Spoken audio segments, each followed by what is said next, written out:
एक पिता की कहानी। एक सोहन नाम का लड़का अपने पापा से एक बाइक के लिए बहस करता है और बहस करते हुए गुस्से में घर से बड़बड़ाते हुए निकल जाता है और बस स्टैंड की तरफ आगे बढ़ने लगता हूँ। मैं मन ही मन बड़बड़ा रहा था कि पता नहीं कितने पैसे छुपा के रखे हैं, लेकिन मेरे लिए एक बाइक नहीं ले सकते। अब मैं यहाँ से चला जाऊँगा और तब तक वापस नहीं आऊँगा जब तक मैं खुद के पैसों से बाइक नहीं खरीद लेता। इतना सोच ही रहा था तभी मेरे पैर में मुझे कुछ चुभने का एहसास हुआ।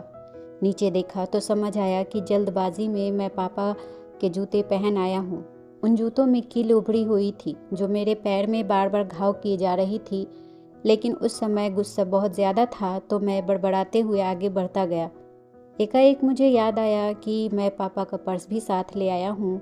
मेरे खुराफाती दिमाग में एक ख्याल आया, क्यों ना आज पापा का पर्स चेक किया जाए, जिसे आज तक उन्होंने किसी को हाथ तक नहीं लगाने दिया था।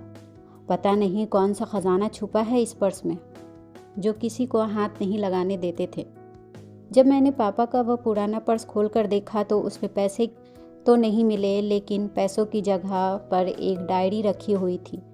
तब मैंने सोचा, ओहो, तो यहाँ खजाना छुपा रखा है। मैं समझ रहा था कि यहाँ पापा ने लिखा होगा कि किससे कितने पैसे लेने हैं और किसको कितने पैसे दिए हैं, लेकिन मैं गलत था। जब मैंने उस छोटी सी डायरी का पहला पेज खोलकर देखा तो वहाँ पर जो लिखा हुआ था वो थोड़ा सीरियस कर देने वाला मामला था। डायरी में जो लिखा था उसे पढ़ने के बाद मेरे चेहरे पर जो एक्सप्रेशन थे वह गायब हो चुके थे, क्योंकि डायरी में वैसा कुछ भी नहीं था जैसा मैं सोच रहा था। वहाँ पर उन पैसों का हिसाब लिखा हुआ था जो अलग अलग कामों के लिए अलग अलग लोगों से उधार लिए गए थे। उस लिस्ट में कंप्यूटर के नाम पर भी पैसे लिए गए थे। कुछ यूँ लिखा था कि 50,000 बेटे के कंप्यूटर के लिए। यह वही कंप्यूटर था जिसे मैं आज तक यूज़ कर रहा था, लेकिन मुझे यह पता नहीं था उस कंप्यूटर को ख़रीदने के लिए पैसे कहाँ से आए थे। लेकिन आज पता चल रहा था। मुझे आज भी याद है जब मैंने पहली बार कंप्यूटर के लिए ज़िद की थी तो मेरे पापा ने मुझे 2 हफ्ते बाद मेरे बर्थडे पर लाकर दिया था, जिसे देखकर मैं बहुत खुश हुआ था। और मुझे खुश देखकर मुझसे कहीं ज़्यादा अगर कोई खुश हुआ था तो वो थे मेरे पापा। अब मेरे चेहरे से गुस्से एकदम गायब हो चुका था। जब मैंने आगे का पन्ना पलटा तो वहाँ पर कुछ विशेष इच्छाएं लिखी हुई थी। पहली जो विश थी उसमें जो लिखा हुआ था वह था अच्छे जूते पहनना। यह बात मेरी कुछ समझ में नहीं आई। तभी मेरा पाँव अचानक सड़क पर भरे हुए पानी पर जा पड़ा और तभी मेरे पाँव में कुछ गीलेपन होने का एहसास हुआ।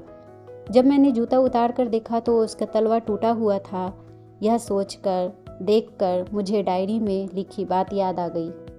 तभी मुझे माँ पापा की कई बातें भी याद आ रही थी कि कैसे माँ जब कहा करती थी पापा से, अब तो जूते पुराने हो गए, नए ले लीजिए, तो पापा अक्सर यह कहकर टाल दिया करते थे कि जूते अभी और चलेंगे, अभी कुछ दिन पहले तो लिए थे। मुझे आज समझ आ रहा था कि कितने दिन और चलेंगे। साथ ही साथ यह भी समझ आ रहा था कि पापा पर्स को क्यों छुपा कर रखते थे। तभी उस डायरी को पढ़ते हुए बस स्टैंड पर पड़ी बेंच पर मैं आकर बैठ गया।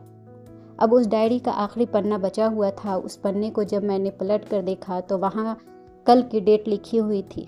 तारीख के नीचे लिखा हुआ था 50,000 रुपये बाइक के लिए।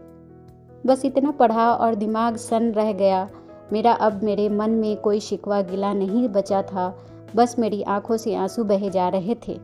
मुझे आज तक नहीं पता तब मैं क्यों रोए जा रहा था। अब मैं जल्दी से घर की तरफ भागा, लेकिन जूतों की वह कील पाँव में अब तक घाव बनाने में कामयाब हो चुकी थी। मैंने जूतों को रास्ते में ही निकाल कर फेंक दिया और भागते लड़खड़ाते हुए घर जा पहुंचा, लेकिन पापा घर पर नहीं थे। मैं समझ गया वो कहाँ मिलेंगे मुझे। मैं सीधा पास वाली बाइक एजेंसी की तरफ भागा। पता नहीं आज कहाँ से इतनी ताकत आ गई थी कि मैं भागते हुए थक नहीं रहा था, और वह भी बिना जूतों के नंगे पैर।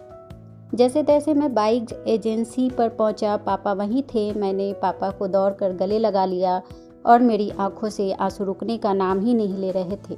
पापा कुछ समझ नहीं पा रहे थे कि हुआ क्या है, आखिर मैं क्यों रो रहा हूँ। मैंने पापा से कहा, पापा मुझे मोटरसाइकिल नहीं चाहिए, आप अपने लिए जूते ले लीजिए। अब आज से मैं जो भी करूँगा अपनी मेहनत से, अपने बलबूते पर पढ़ लिख कर करूँगा। दोस्तों, बच्चों को इतना भी आप ना बिगाड़े कि वह आपकी बात को ना समझे और अपनी ज़िद मनवाने के लिए कुछ भी कर जाएं। बच्चों को अच्छे से समझाने की कोशिश करें और अपनी बात बच्चों के सामने इस तरह से रखें कि बच्चे समझ जाएं और आपको ज़्यादा मेहनत भी ना करना पड़े समझाने के लिए। धन्यवाद। दोस्तों, प्लीज़ लाइक, सब्सक्राइब और शेयर करें। बेल आइकन को ज़रूर दबाएं। Thank you. धन्यवाद।